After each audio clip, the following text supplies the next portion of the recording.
Bankless Nation, it is the last week of May, and what a May it has been, David. We are 1 week off the Ethereum ETF, so I know we're going to talk about that, and we got a lot more in store. But you know what? You were scheduled to be leaving today, I believe. No, I would have been at Consensus. Consensus is happening in Austin right now. I would have been there on like Monday or Tuesday. All right, tell us about the rib. But what happened? Break it to us. Astute listeners would notice that I'm not at Consensus. I'm at my apartment in New York. Okay, the fight with Nick Carter was going to be on today, Thursday night, May 30th. Instead, I broke a rib, so I will not be fighting. Yikes! Different things happened. Which rib? Which rib? Here's the X-ray. Rib number 8. Yeah.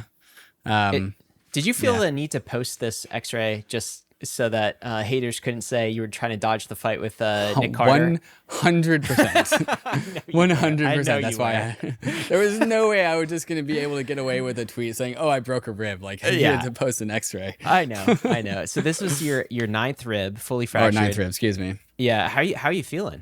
It broke Monday of last week, so coming up on like 10 or 11 days ago. And then the next 5 days, I broke it on Monday. The next 5 days, it just got worse and worse and worse. I got X-rays on Thursday. I was like, okay, this pain is now very real and not going away. Yeah. And then X-rays come back and it's fully broken. And then on Saturday was like peak pain, where it's just like getting out of bed was just like a 2-minute long process. Oh. Like sneezing sends like shivers down my spine. We're on the mend though, so it was like that last Saturday. So I've got like 4 days of like feeling better since then. With a rib fracture, rib break, you just have to ride it out. There's nothing you can do. There's like you can't get a cast. Like your ribs still have to flex because that's how you breathe. And so like you basically just can't do anything extra. So like walking is fine, but bending over not fine. Doing anything like how about even laughing? Laying down, laughing no. There was a time I was like scrolling through like Instagram reels, just like mindlessly and just like chuckling at some of the stuff, and I just had to stop because it was like funny stuff was like too painful. Dude, I'm sorry. I know this was disappointing because I had seen the amount of work that you put in for the last 2 months, and that amount of work, by the way, is why I bet on you, David. Yeah. If people don't know, earlier that week I took out a bet with Kyle Samani from Multicoin that David was going to win. So I know you put a lot of time into this because I saw it, and I saw you show up to podcast recordings like battered and bruised. So I'm sorry this happened, and same for Nick too. I'm sure he was. Nick put in a ton of work. Yeah, he was going through a whole camp. Yeah. Okay, so will we never know? I don't know. We are working on things. Okay. We are figuring out where like the first ever Nick Carter versus David Hoffman fight will be. So it's not canceled. It's just not canceled. It's postponed. Merely postponed to an unknown date. But yeah, we both intend to do this thing. All right, very exciting. Well, let us know on the details around that. David, that's the fight. We got to talk about the fight Ethereum won last week. We are 1 week out from the Ethereum ETF approval. We're going to talk about when we can buy an ETH ETF. Some more paperwork has to get filed. Will that take weeks? Will that take months? Also, I have a question for you, man. Why isn't the price moving? Why a really good question. It's a really good question. I hope you have answers. Why hasn't the price moved? In the world of politics, Trump has been doubling down even harder on crypto, and Biden finally coming around. A request for help came out of the Biden administration as it relates to crypto. So crypto nonetheless stacking up political wins no matter what side of the aisle you're on. And then Caitlyn Jenner releases Jenner coin on Solana, followed by another of other Celeb coin releases. What the hell's going on over there? Are these scams? Are they good or bad for crypto? What are people's takes about them? And then we also have a big fat layer 2 update section. We got a based rollup framework that just launched. ENS building its own layer 2 base. The base chain is increasing its capacity. Lots of great layer 2 updates as well. Before we get in, want to shout out our friends over at Transporter, which is a bridging app that we enjoy a lot. It's based on CHAINLINK's CCIP technology, which is some really cool tech. What can folks do with Transporter right now, David? They can just bridge all their assets across all the chains, Arbitrum, any EVM chain, really, Arbitrum, Optimism, Polygon, Avalanche, BNB. And then they're working on just adding more chains and more assets, of course. And so CHAINLINK, CCIP, there's a bunch of different ways to build a bridge. CCIP is built with security first, and you'll be able to, and Transporter is like the first like consumer app that's built around the CHAINLINK infrastructure, which is a theme that I think we're seeing in crypto these days, is apps building infrastructure, infrastructure building apps.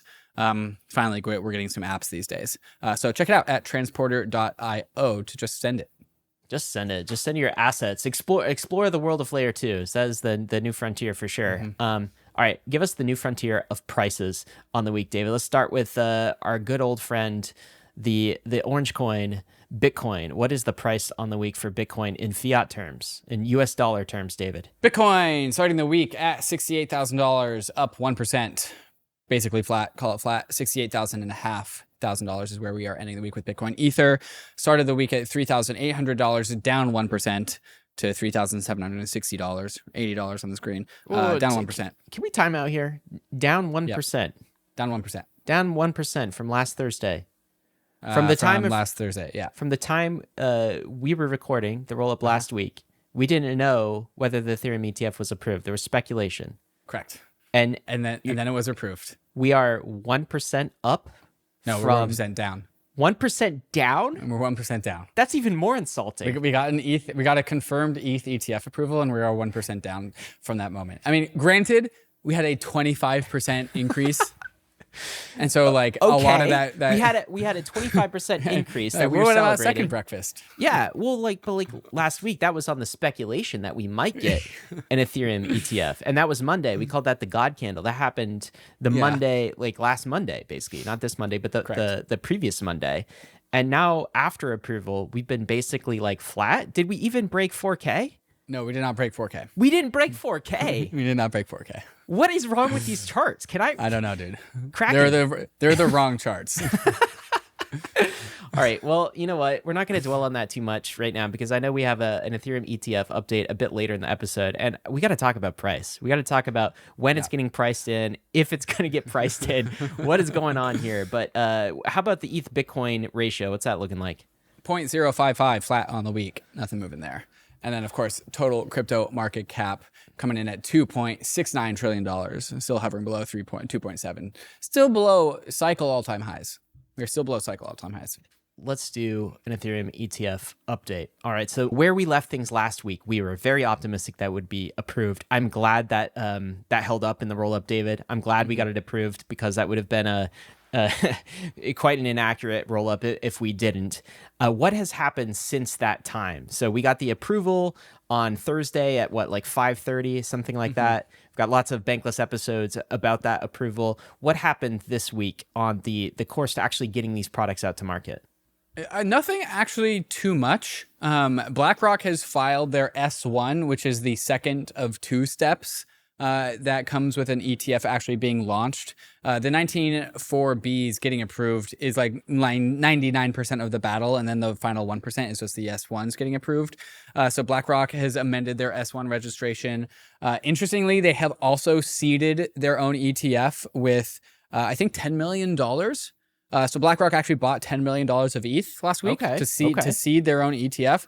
The BlackRock ticker will be ETH-A. And so James Safer just commenting on this activity saying, this is almost certainly the activity that we were looking for on the S1s.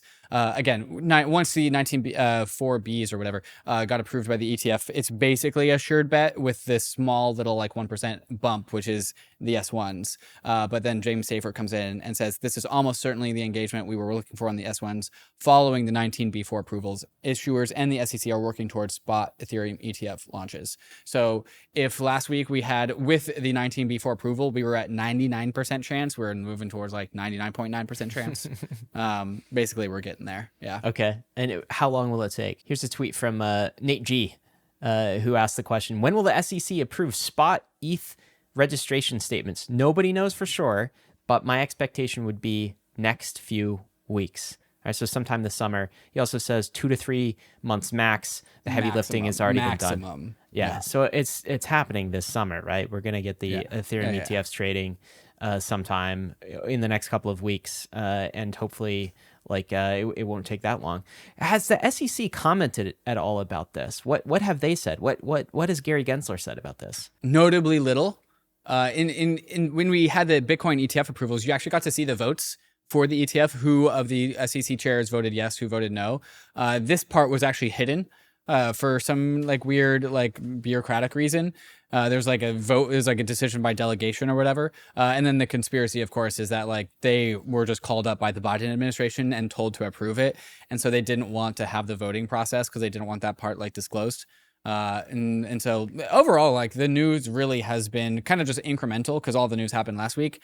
And then now it's been basically like trad finance media like CNBC and like Fast Money and all these like just getting orgs, caught up like, on this, getting caught up and like getting people's takes, which we're going to cover people's takes when they were like asked to present like what is the Ethereum so ETF. the SEC is just saying nothing, and that is so different from the Ethereum or from the Bitcoin ETF. Well, because they were dragged kicking and screaming. So a spokesperson for the SEC said the agency won't be commenting beyond the approval order. So don't expect anything. They'll never mention it. It's just an unmentionable product that they just approved, I guess.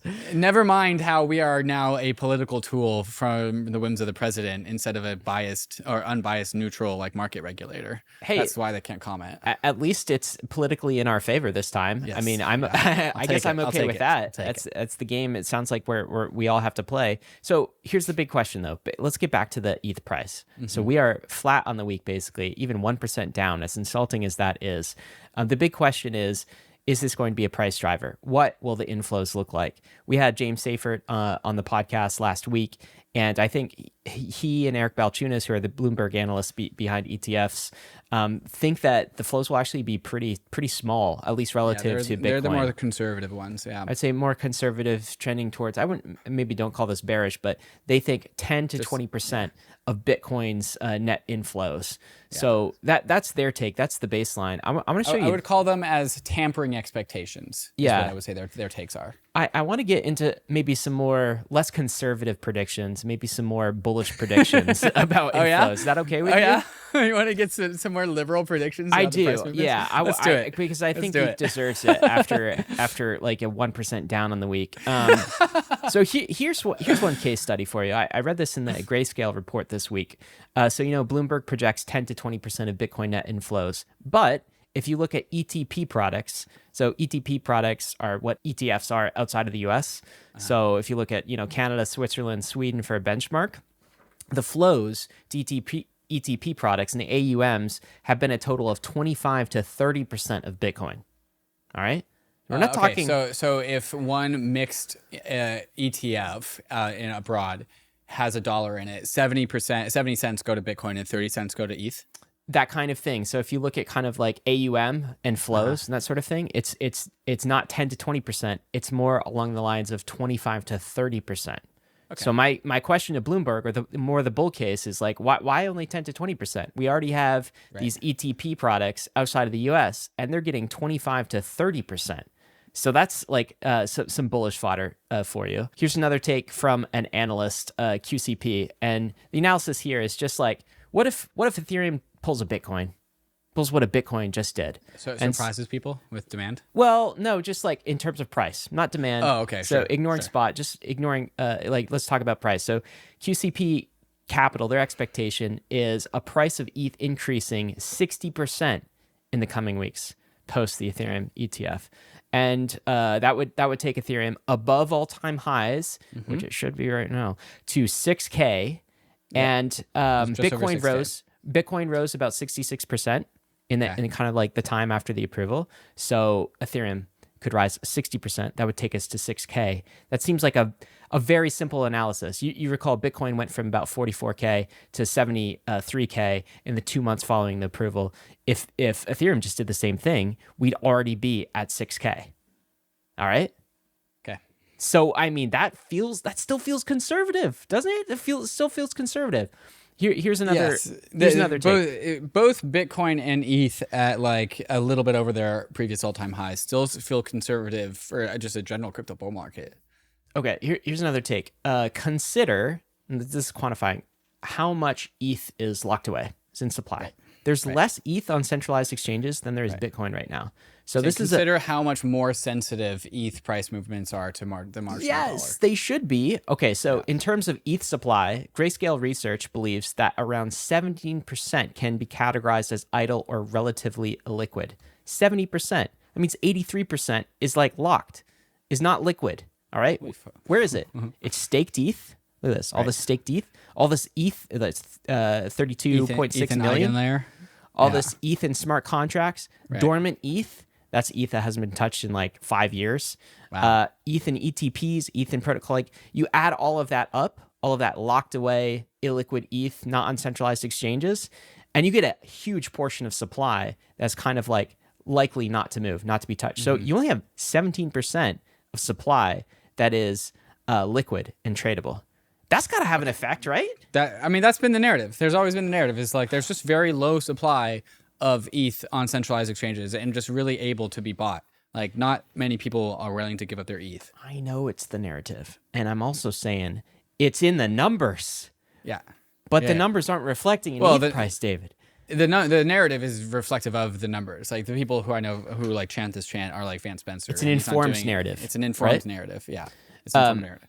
This was a great report put out by Michael from the DeFi report. And he says that the drivers, the main questions to ask if you're trying to compare Bitcoin and Ethereum are this. Number one, what % of Bitcoin ETF holders might rebalance to Ether? Remember we talked about this with Matt last week? There's some percentage that just want a diversified portfolio. And most traditional investors aren't complete Bitcoin maximalists. And they want to buy more of the crypto market. And so they're just going to take a portion of their Bitcoin or their crypto allocation and balance it across maybe 30-70, maybe 50-50, who knows? And so that's the number one source of inflows. And that makes sense because we know how bad like the ETH Bitcoin ratio has been doing ever since the Bitcoin ETF was approved. And then it also bounced back marginally from 0.045 to 0.55 once it was approved. And so that ratio probably has still legs in it because there's like $60 billion in Bitcoin ETFs and $0 billion in ETH ETFs. Yeah. And I think there will be some amount of investors who just go to a 50-50 allocation, just 50 on Bitcoin, 50 on Ether. There's also a percentage of investors who might outright opt for Ether instead of Bitcoin. And that's going to be a factor. There's some amount out there, it's greater than zero anyway, who will just directly buy Ether. And maybe it's because they were on the sideline and they missed the Bitcoin ETF. So they're like, okay, we missed that one, saw how big it was, didn't anticipate it. Now we're going to pile in Ether. And that's like a sensible trade right now.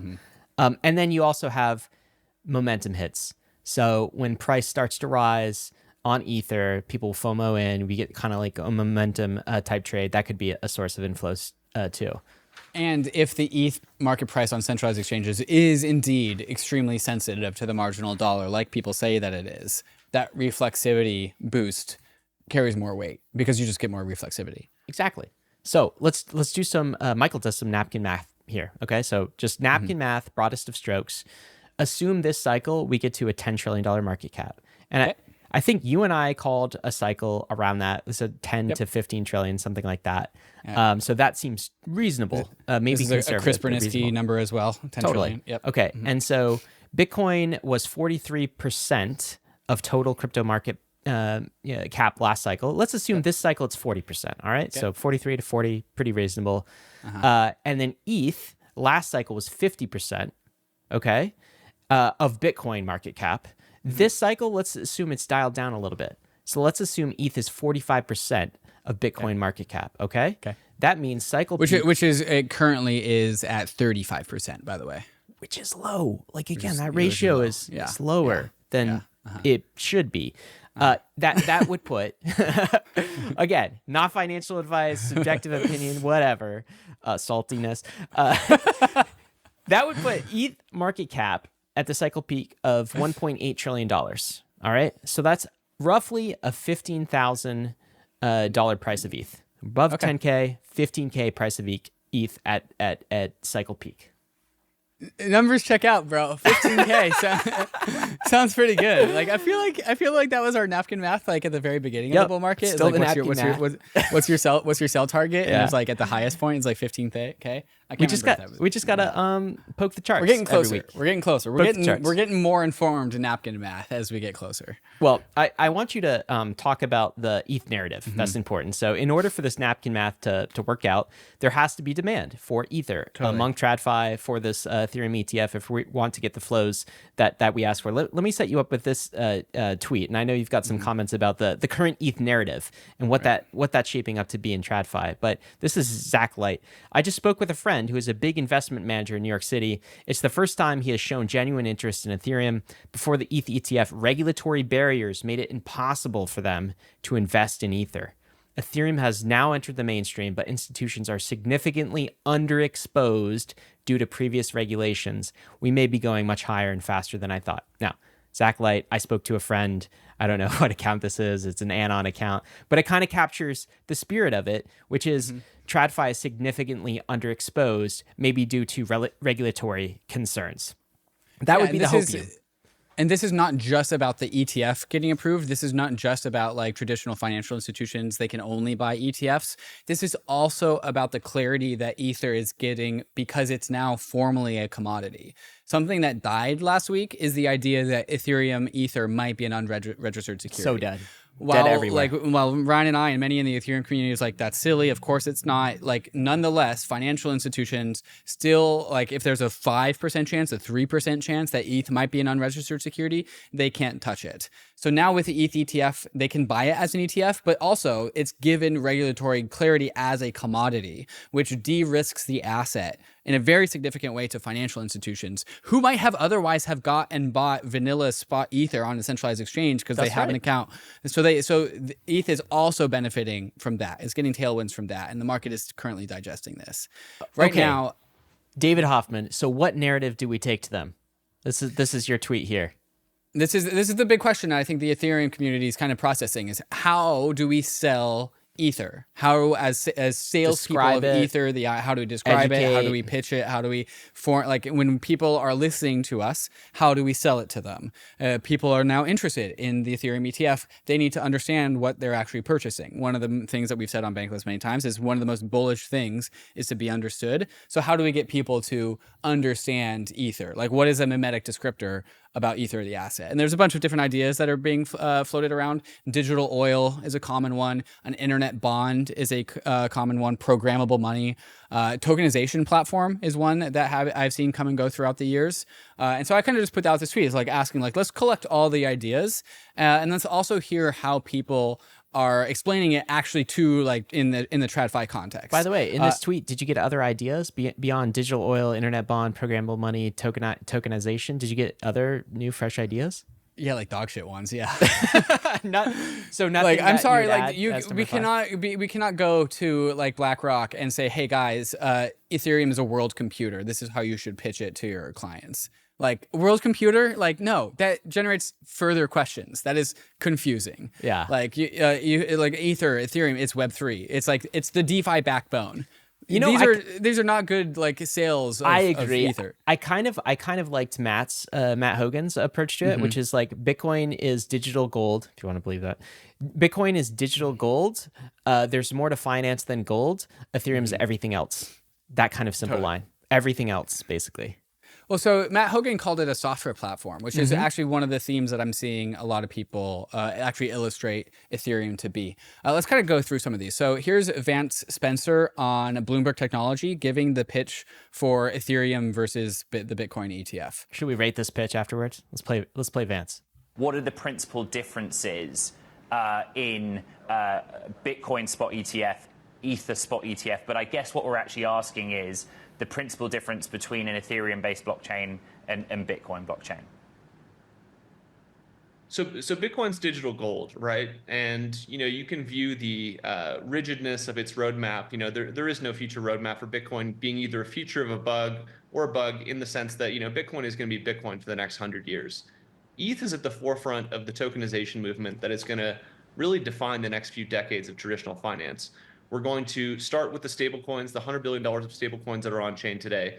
But now BlackRock's bringing on fixed income. People bringing on equities. People are bringing on commodities. People are bringing on private credit. And so ETH is at the forefront of that movement. And it's also just a very different asset. it does about $2 to $3 billion of profits per year. It dividends those out. The asset itself is deflationary. It's proof of stake. It's a very different asset than Bitcoin. I would say it's more of a textile growth play.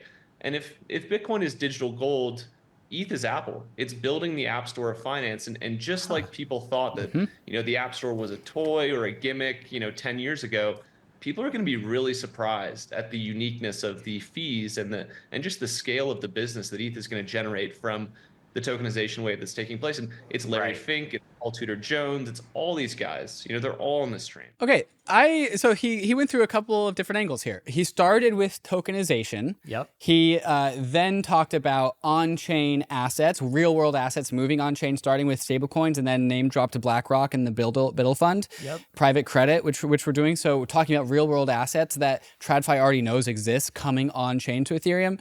And then he moved into it being a textile growth play with an app store-like property, a developer ecosystem. Yeah, and then did you see they showed the apps on the screen? Totally. They showed the apps on the screen, which people can resonate with. And so these are mental models that TradFi already has.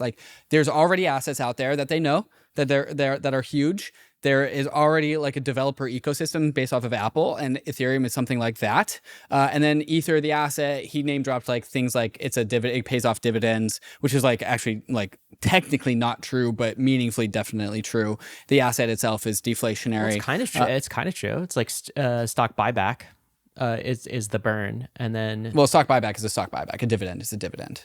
Sure, but I'm being I get it. I get it. Go on. Yeah. And I really like that pitch. And I think it's actually smart, even though when you ask to explain, hey, what's Ether?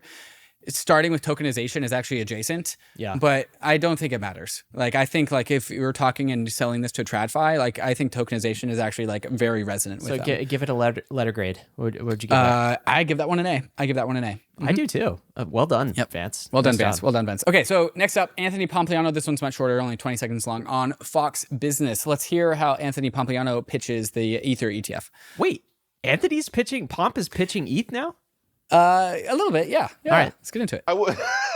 Well, just think, Bitcoin, I think, is this unique thing that has a very clean story, right? It's a store of value. When you get into these other things, they're technology platforms. So now you start talking about what's the difference between Facebook, Amazon, Google, et cetera. They're all competing for different kind of aspects of the consumer. And so I think when you look at Ethereum, Solana, and many others, they're tech platforms competing with each other. And so the story just isn't as clean as Bitcoin. Okay, exclusively. So still promoting the Bitcoin story as the unique one and calling all the other ones tech platforms, but another big plus one to tech platform at least. It's still not advanced level. I mean, I would give a different letter grade to that. Yeah, we don't have a video for this one. This is just Jeff Dorman on Twitter who says, attention BlackRock, VanEck, digital assets, Bitwise. Once the ETH ETF goes live, please erase the words supercomputer, ultrasound money, and internet bond from your memory. This does not resonate with anyone. What does? Ethereum is an app store. ETH is Apple Pay. I kind of throw a grudge with the Apple Pay thing, but he's doing the same thing, which I'm saying. It's ultrasound money. We're not selling. Ultrasound money is for the crypto insider. That is for the crypto settler. Ultrasound money was so important in 2019, 2020, 2021. When Ethereum was not recognized as a global reserve asset, store of value the way Bitcoin is, but it was for internal. It was a frame of reference for the crypto industry to come to consensus about what Ether is also importantly was also a jab towards the Bitcoiners who bullied Ethereum for years and years and years. It's meant to be facetious about its issuance policy, basically. Exactly. Yeah. It was never meant to be hey, we're going to pitch BlackRock on ultrasound money. Well, in the same way, how it was intended to be. Bitcoin's narrative to BlackRock isn't sound money even. It's digital gold. Totally. It's different. Totally. Yeah. Well, Bitcoin, gold is sound money, but you don't actually say those words. You just say gold. Yeah. And so again, Jeff's really saying, hey, all your crypto native words supercomputer and internet bond, no, get rid of that. It's a tech stock growth play. And so adjacently, but actually extremely relevantly, Patrick McHenry announced a digital assets, financial technology, and inclusion subcommittee hearing. And so this is a subcommittee of the House. The title of this hearing is Next Generation Infrastructure. Okay. How tokenization of real world assets will facilitate efficient markets. So there's a hearing being called to Congress by Patrick McHenry on under this title. And Next Generation Infrastructure. tokenization of real-world assets, and how it will facilitate efficient markets. I think that that's a lot of words just to say Ethereum. I think that is a great description of what Ethereum is. Yeah, no, I agree. It's all very cool. And for people who look back at this and be like, it's all so contrived, narratives don't matter, marketing doesn't matter, I'll just point to like, go back to the 90s and how people were trying to describe the internet. They used all sorts of different mental models and unlocks to try to propagate, help understanding of the internet. Do you remember information superhighway? Some of these sounds like cyberspace. Something about surfing? Yeah, surf the web. Let's surf the web, right? And the idea around that was like you can go on your own kind of like fun experience with like, you know, search directories and websites, and you'll find things yourself.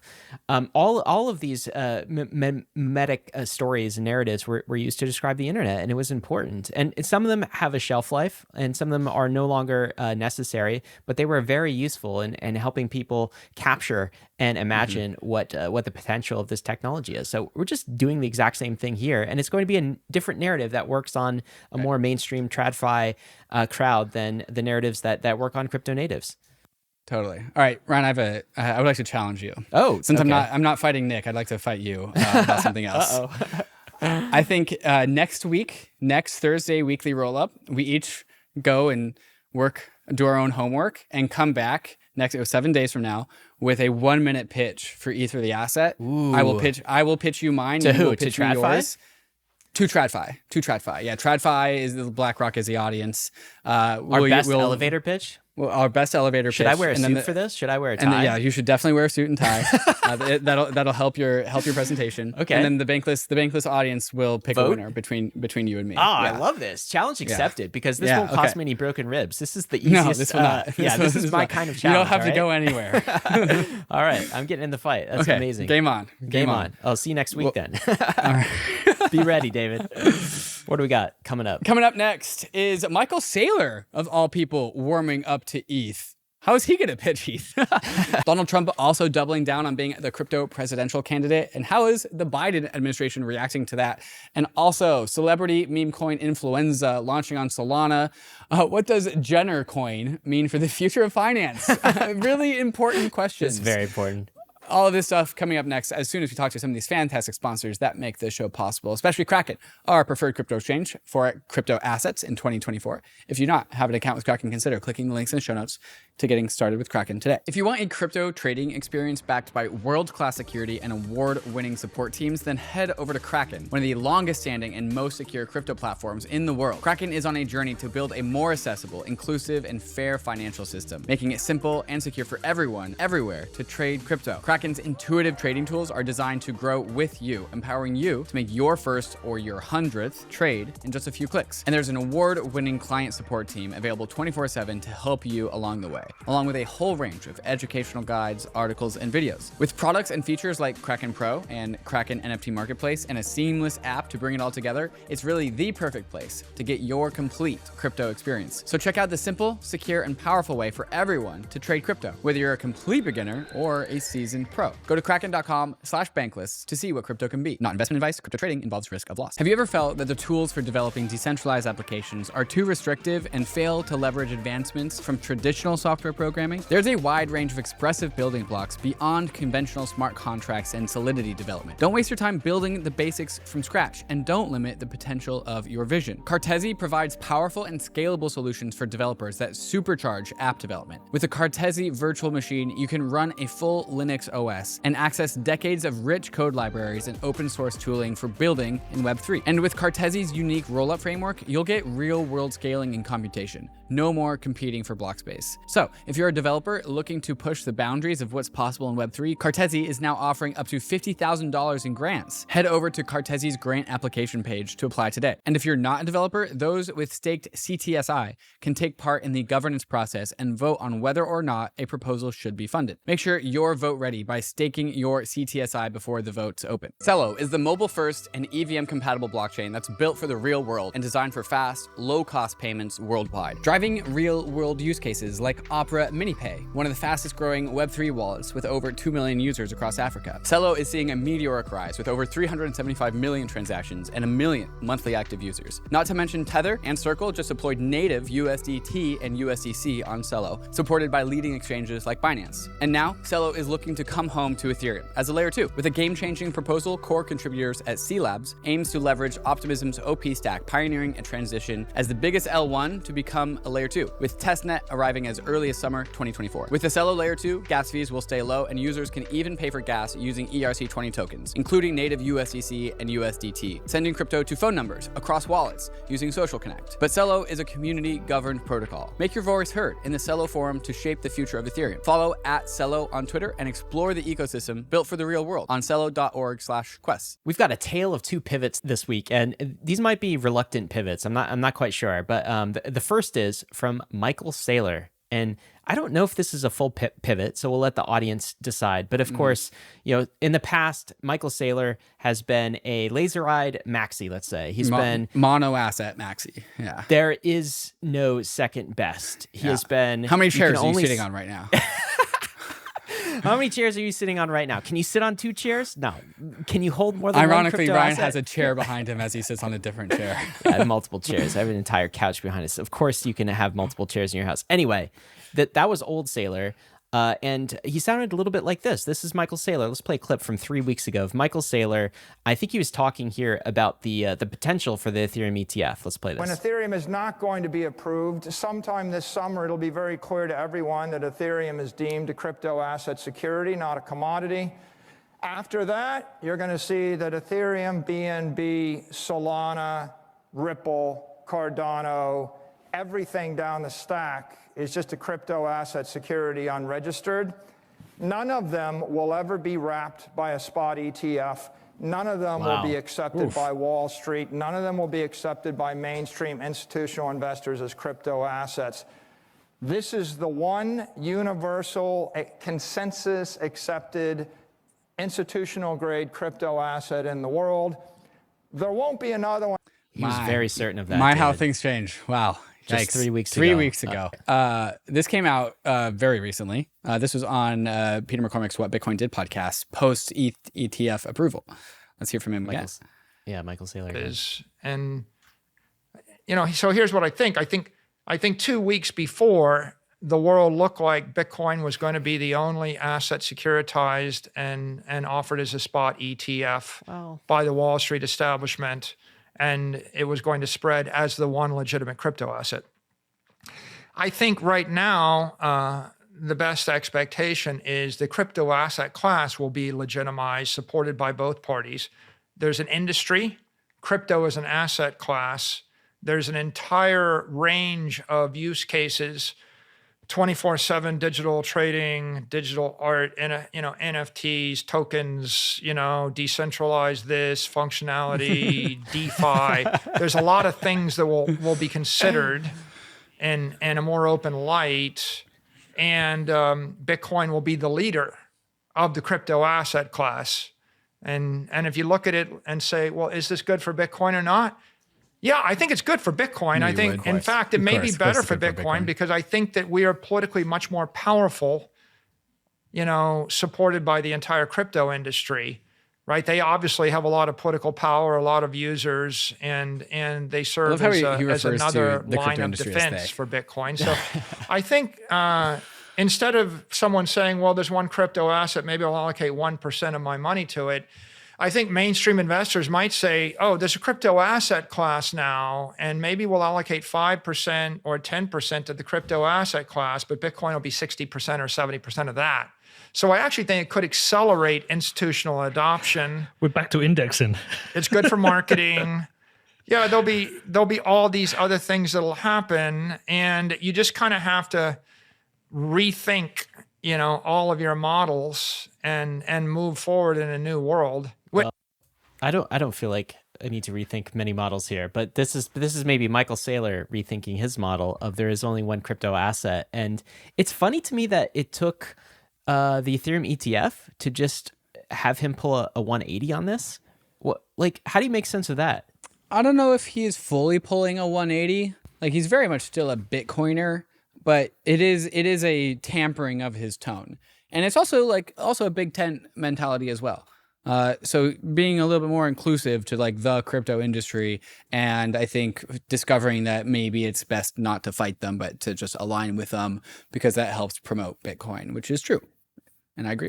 Do you think maybe he saw how powerful politically the crypto faction is when they're unified and working together, and he doesn't want to fight against that current? Yeah, as part of it. Definitely. Yeah. This is Anthony Sassano making a prediction here, saying Saylor will buy ETH within the next 6 to 12 months. Now that's a big prediction. However, Anthony's last big prediction was that the ETH ETF was going to get approved. So I'm not in the camp of like fading a Sassel prediction. David, why wouldn't he just like rationally, economically, just run the same play back? He basically did this. He started stacking Bitcoin when it was on the cusp of kind of like regulatory approval, not a security. He could just take out all of those loans and all those bonds and start buying Ether as well. Well, yeah, as a beta play. But he could also take those same things and also buy Bitcoin. I don't know. I'm gonna actually. It's not like he has another company that he's like, oh, I'll just run this playbook with some other company that I have for ETH. Like he only has one fuel tank. I'm gonna give this some high probability here. I think above 50%. Right. Above 50% in 6 to 12 months. MicroStrategy owns Bitcoin by the end of 12 months. Oh, excuse me, of Ether. Yeah. Oof! Wow, that would be bullish. Let me just also make it another call. Michael Saylor, I think, should just come on Bankless. He hasn't been on Bankless before. That's when that will be the signal that the Band-Aid's been ripped off, that the hatchet is buried with like Ethereum hating. If he comes on Bankless and gives us the case of why Ethereum is good for Bitcoin, we'll do that podcast for sure. I don't know if he wants to give that take. I don't know if he wants to give that take. Well, he will when he's ready to buy Ether, I think. Yes, maybe shortly after. If he is buying Ether, then he will likely also come on the podcast. And vice versa. Let's talk about some more presidential pivots. And I guess we have to class Trump as this, given that a couple of years ago he was very anti-crypto. Right.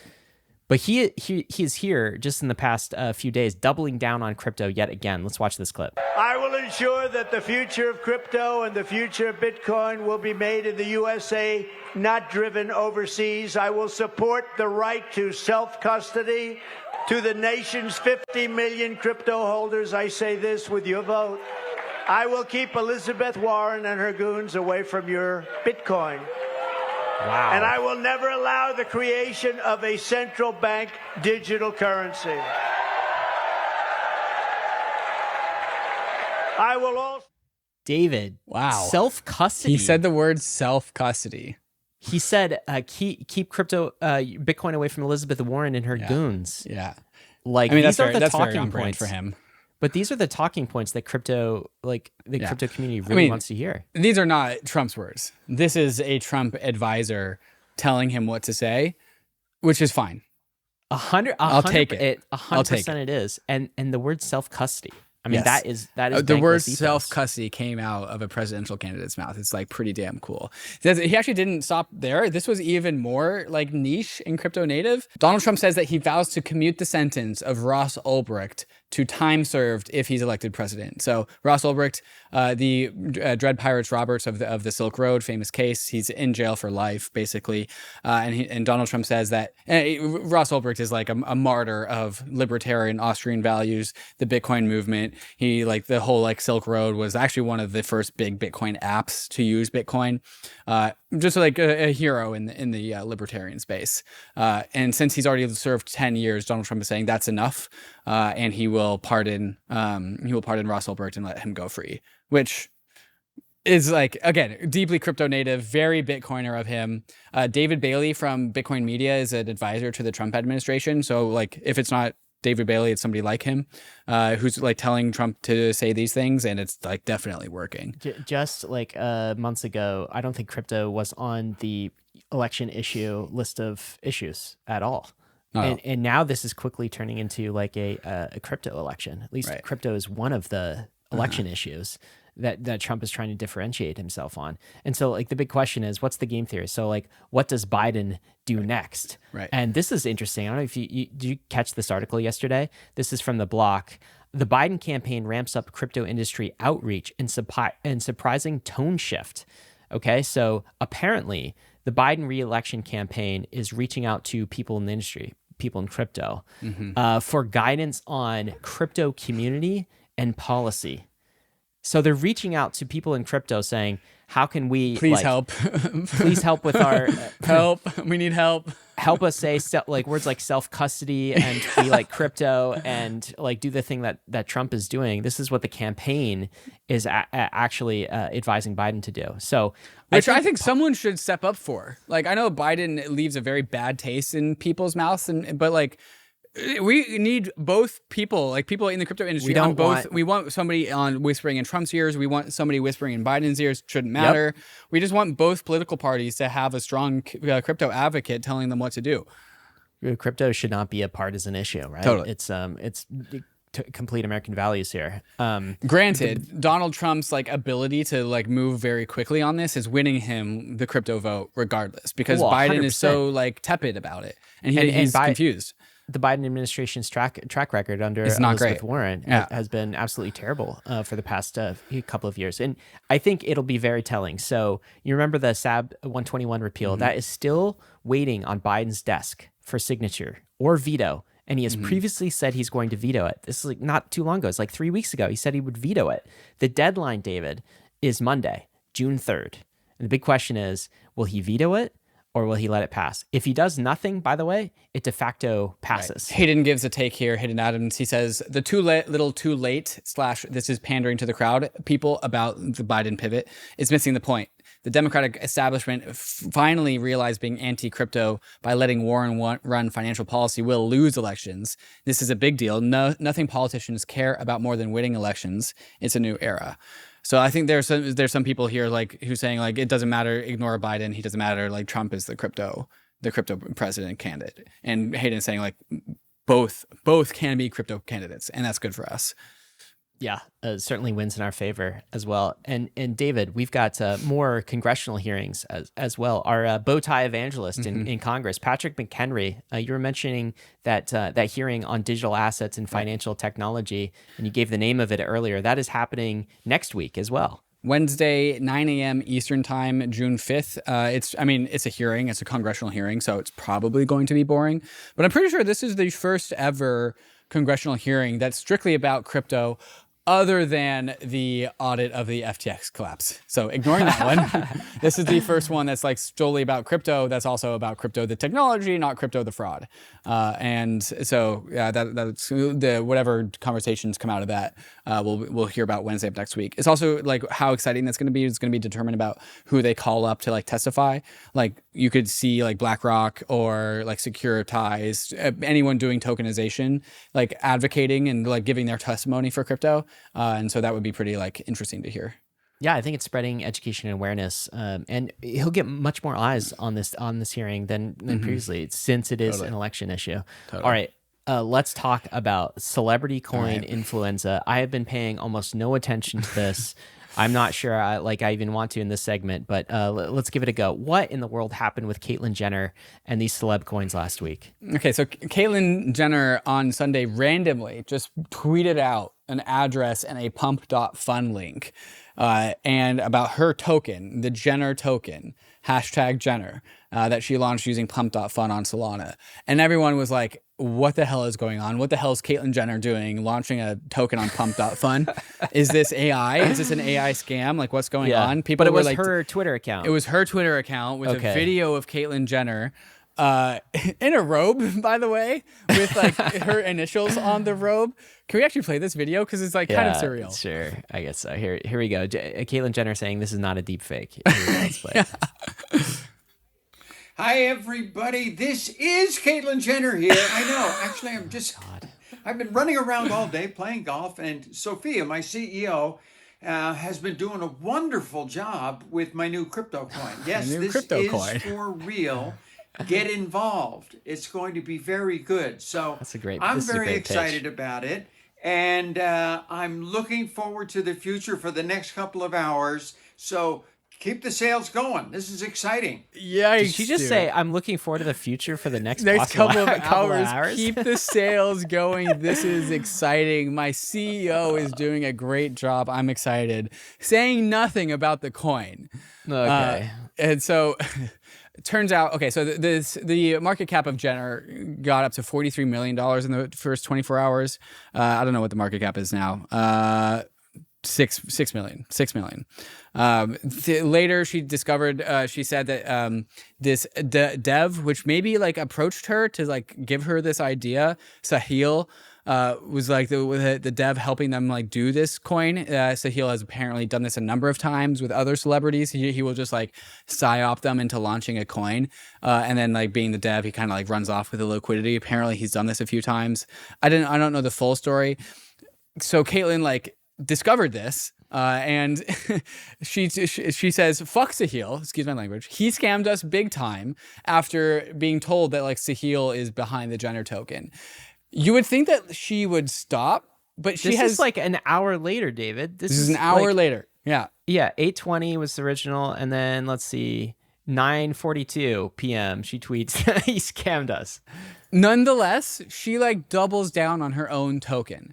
And so she has like further tweets and videos, just like the one that we watched, about her like talking about her token. It's Solana summer, hashtag Jenner isn't going anywhere but up, especially now that son of a bitch isn't involved. I bet he won't be launching any more celeb coins again based on the conversations I've been having. Not that you know what's going on in the crypto world. I hate to do this, Ryan, but there's a second clip of her launching a token on Ethereum. So this is like the very next day or 2 days later? This is the next day. This was yesterday. This was Wednesday, the 29th. All right, let's watch this cringe here. Jenner is now live on Ethereum. Let the trading begin.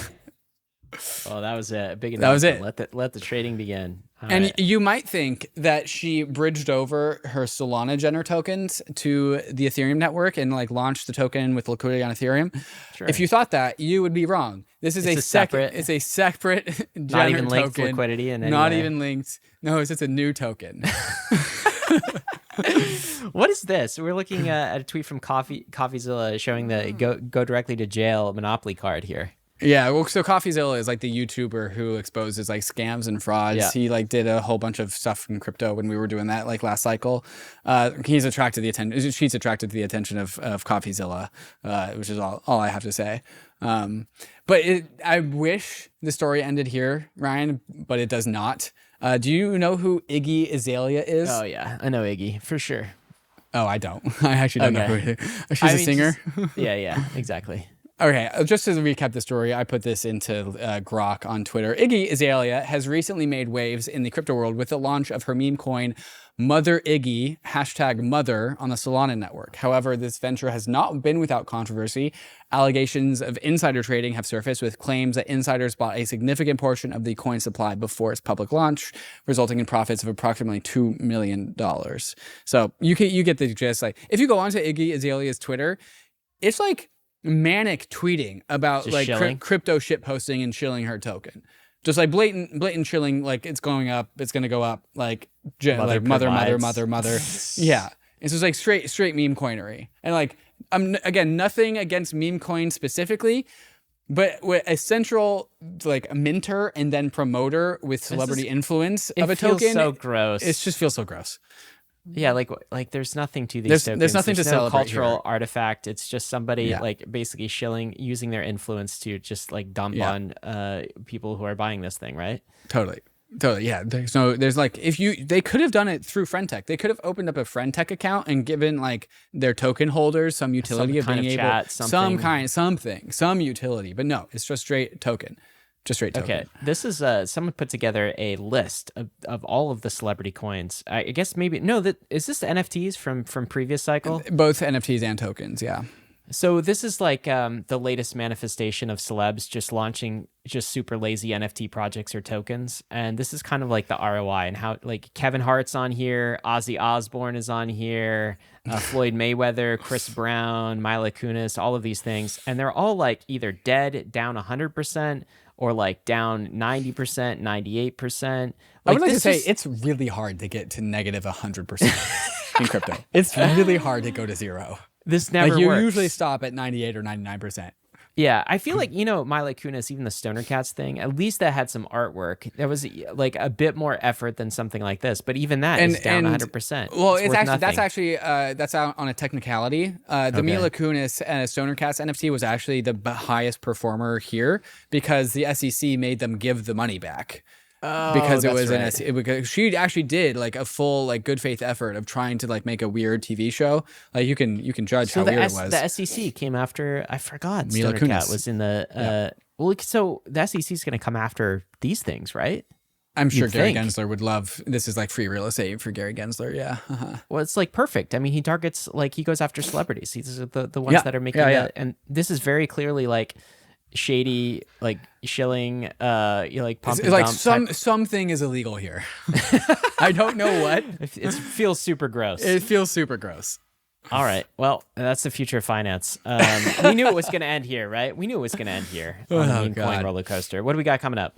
Anyways, back in the layer 2 world, Ethereum gets its first based rollup. What the hell is a based rollup? Solana on-chain governance votes to change the economics of Solana. Interesting story. And Gemini earn holders are getting their money back. And should they be happy about it, or is it more like FTX? We'll unpack that. But before we get to all of that and more, a moment to talk about some of these fantastic sponsors that make this show possible, like MANTLE, the layer 2 with yield. Go check out MANTLE. There's a link in the show notes. New projects are coming online to the MANTLE Layer 2 every single week. Why is this happening? Maybe it's because MANTLE has been on the frontier of Layer 2 design architecture since it first started building MANTLE DA, powered by technology from EigenDA. Maybe it's because users are coming onto the MANTLE Layer 2 to capture some of the highest yields available in DeFi, and to automatically receive the points and tokens being accrued by the $3 billion MANTLE treasury in the MANTLE reward station. Maybe it's because the MANTLE team is one of the most helpful teams to build with, giving you grants, liquidity support, and venture partners to help bootstrap your MANTLE application. Maybe it's all of these reasons all put together. So if you're a dev and you want to build on one of the best foundations in crypto, or you're a user looking to claim some ownership on MANTLE's DeFi apps, click the link in the show notes to getting started with MANTLE. Launching a token? Worried about the IRS? Talk to TOKU for 5 minutes to learn how to save hundreds of thousands of dollars for you, your team, and your investors. Now, if you do an initial consultation, TOKU will cover the cost of your token valuation, which is what you need for your launch. So don't wait. Reach out to the team right now at team@toku.com. That's team@toku.com. ARBITRUM is the leading Ethereum scaling solution that is home to hundreds of decentralized applications. ARBITRUM's technology allows you to interact with Ethereum at scale with low fees and faster transactions. ARBITRUM has the leading DeFi ecosystem, strong infrastructure options, flourishing NFTs, and is quickly becoming the Web3 gaming hub. Explore the ecosystem at portal.arbitrum.io. Are you looking to permissionlessly launch your own Arbitrum Orbit chain? Arbitrum Orbit allows anyone to utilize Arbitrum's secure scaling technology to build your own Orbit chain, giving you access to interoperable, customizable permissions with dedicated throughput. Whether you're a developer, an enterprise, or a user, Arbitrum Orbit lets you take your project to new heights. All of these technologies leverage the security and decentralization of Ethereum. Experience Web3 development the way it was always meant to be: secure, fast, cheap, and friction-free. Visit arbitrum.io and get your journey started in one of the largest Ethereum communities. All right, let's get into the Layer 2 news. This update is also brought to you by MANTLE. So let's talk about total value locked. We are close to all-time highs of total value locked on Layer 2s. One thing that I observed, David, in the top 10 here is the ZK EVMs have been kind of lagging. So if you look at TVL, you mean? In TVL, if you look at the market share of optimistic rollups versus ZK, it's like 95% to like 5% or 90% to 10%, something like that. And I do sort of wonder if maybe the ZK Sync era token launch will start to change that. But so far, optimistic rollups are like they have an early lead. I don't know if you have any commentary on that or thoughts on that. It does seem like ZK technology is like the better technology in the fullness of time, but they have had a slower start compared to optimistic rollups. Yeah, I think that's the right commentary. Like the $19 billion that's on Arbitrum is just an absolute gargantuan. And it's just like liquidity, biggest liquidity, early movers. They just get a big moat, big moat. Well, one of those early movers, number three, rather, in terms of total locked value is Base. And they just brought an update that expanded Base's capacity by 25%. What's cool about this, of course, is no Ethereum hard forks were required for this. Nope. They just upgraded the Base chain. Just a Base hard fork. Yep. Tell us about this. Yeah, so this has been part of the plan for Base for a while to target to 1 gigagas. Is that right? So we're at 6.25 milligas. 1,000 milligas will be 1 gigagas. So we're at 6.25. We want to get to 1,000. 6.25 and 1,000 feels very far away, but not when you increase capacity by percentages every single time. So 25% increase this week. And then he says that they are looking, Jesse says that they will look to do 7.5 milligas later this same week. That's so cool. Later this same week. Now, what also came out of the Base ecosystem last week was this tweet from ZeroX Designer who says, it's cheaper to send money on Base than over Venmo. And this is actually an announcement from Venmo saying that starting July 1st, so we got 1 month, transaction fees for receiving payments tagged by the sender as goods and services will be added 2.99% per transaction. And so that's actually kind of a hefty amount. And so using USDC on Base is now under a penny. And now using Venmo is like 3%. So use Base. That's awesome. Instead. Yeah. Very honestly, very cool. Venmo, like keep going with those fees, baby. Let's jack those fees up. It's very cool to see like Base bandwidth, basically, just rise on a weekly basis. You can literally watch the bandwidth increase. That's not the only layer 2 update we got though. ENS has announced that they are going to roll out a rollup. ENS V2 as part of their V2 update. So what is an ENS rollup? What are the benefits of this and what are their plans? Well, I think the benefits are pretty simple, right? Like just lower gas fees for managing your ENS, which is a relatively like contract heavy application. So just, lower fees, faster UX, faster transactions. Every .eth name will have its own personal registry. So it gives users more control over the ownership of their names. And so I actually own I own Hoffman.David.eth, which the owner of David.eth sent to me.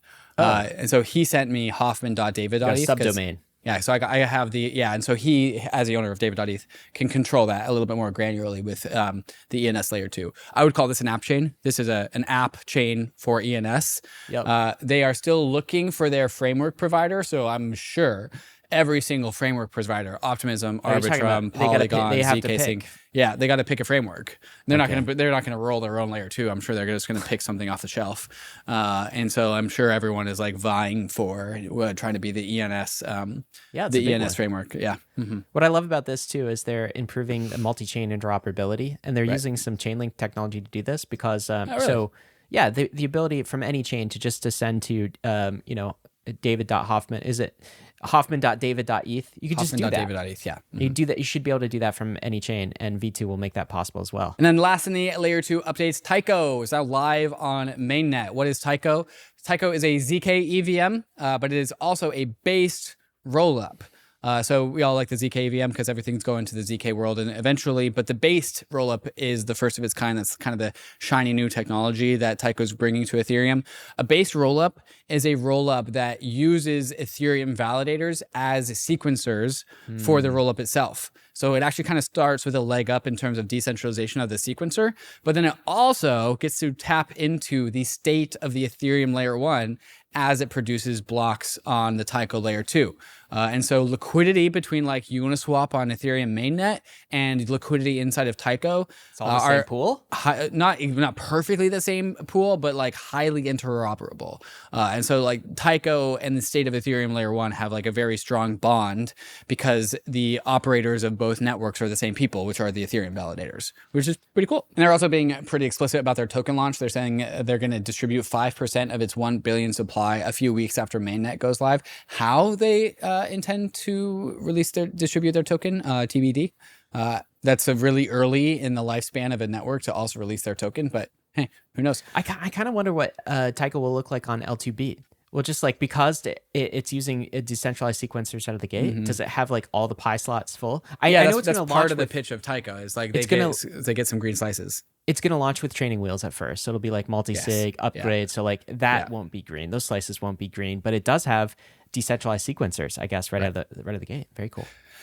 Okay, going into the Solana world, there was a on-chain governance vote in the Solana world to change some of the transaction economics of Solana. And so maybe people actually don't know that Solana has an on-chain delegated proof-of-stake coin vote governance mechanism.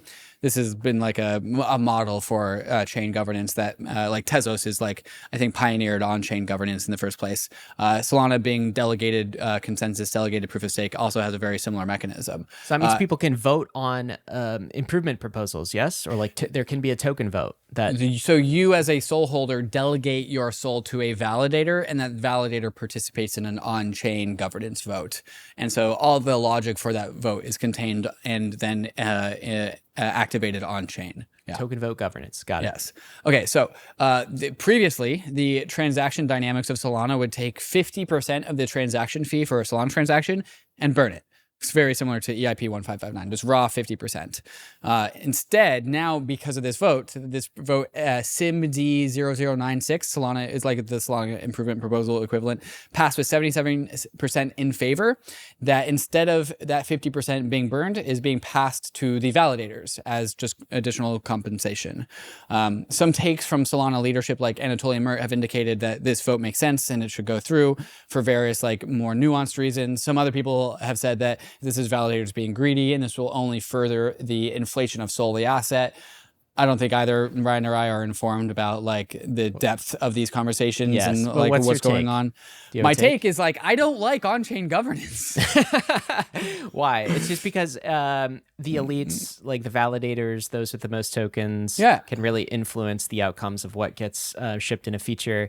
And when it's an economic outcome, every validator's, do you vote yes? Yeah, would you like to vote yourself into no? more further fees? Yeah. Yes. And so sure, there can be legitimate reasons, but it's like, we have seen delegated proof of stake systems before, and it's like not a stable equilibrium in terms of governance.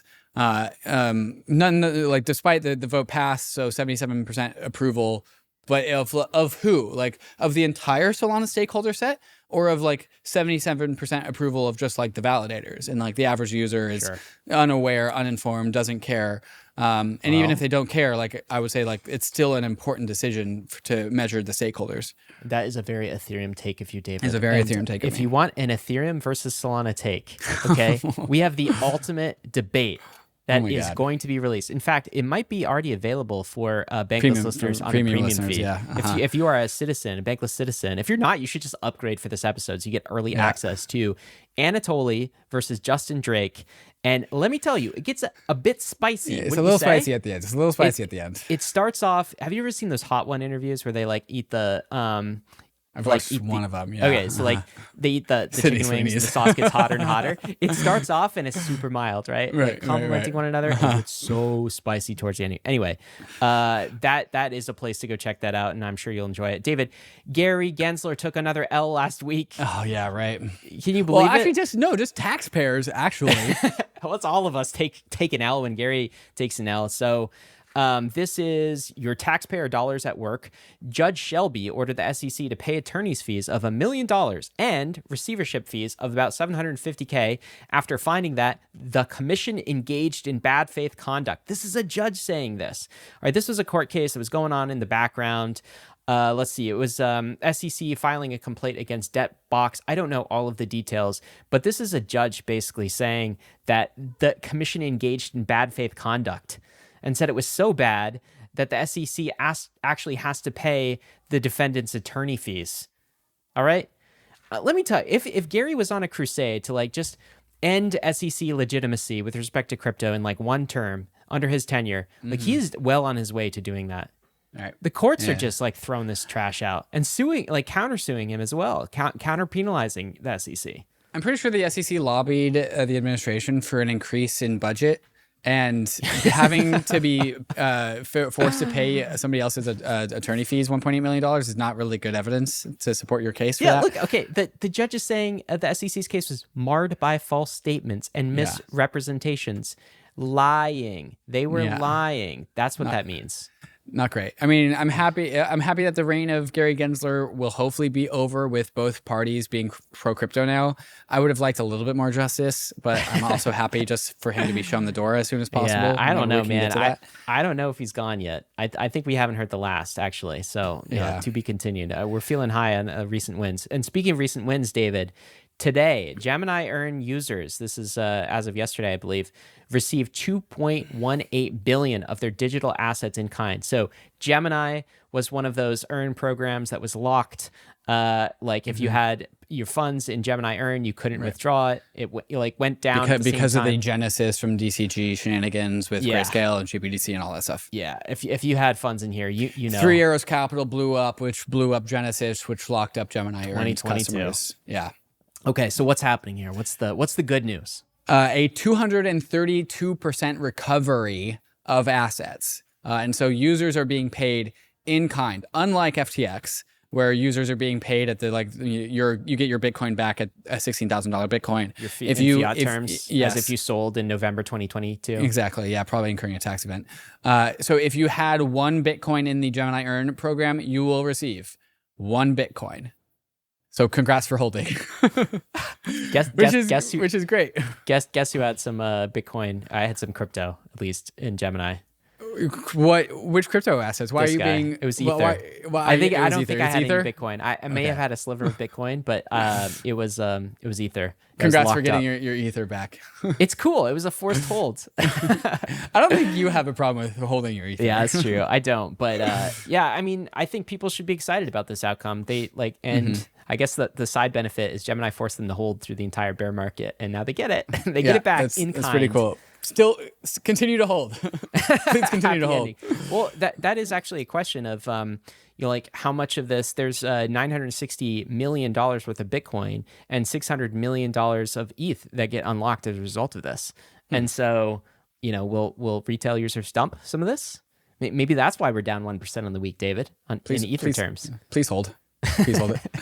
All right. In privacy news, this is actually pretty interesting. Privacy protocol Railgun has surpassed $1 billion in volume after the Tornado Cash crackdown. Railgun, I think this might be the first time we've ever mentioned Railgun. It's a ZK privacy app. I think it's actually like a strict technological improvement to Tornado Cash. Have you ever used Railgun before, Ryan?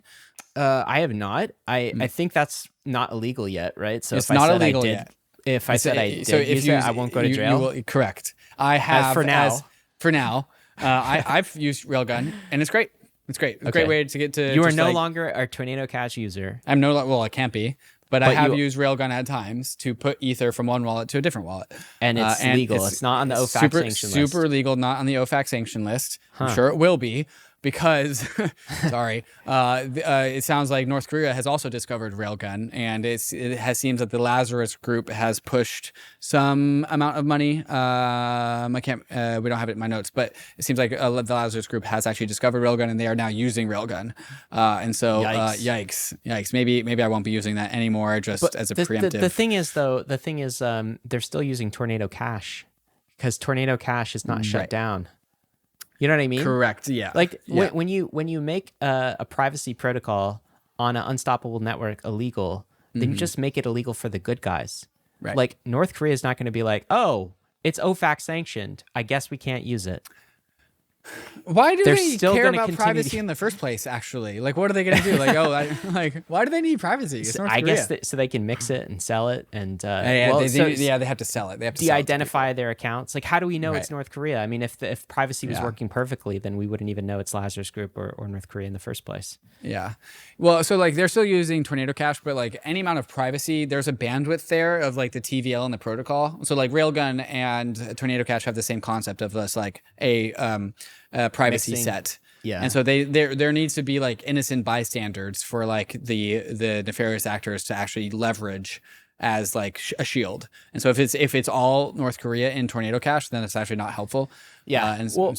There is something that's different about Railgun versus Tornado though, is Railgun uses privacy pools, that concept of a separate pool, which makes it harder for bad actors to join. So cool. I think there's some sort of segmentation. I'm not sure exactly how that works, but it's it's an improvement on Tornado Cash, which kind of commingled everything. Does that make sense? I see. Yes. Cool. So okay, there could be some hope here. Yeah. Depends what OFAC and Treasury actually want to do. And one case to watch for all of this is Roman Storm's case, which motions are happening. A hearing is set for July 12th. So we'll be talking about that soon. That's one of the 2 Tornado Cash developers, the one being prosecuted in the U.S. This is a District Court of the Southern District of New York.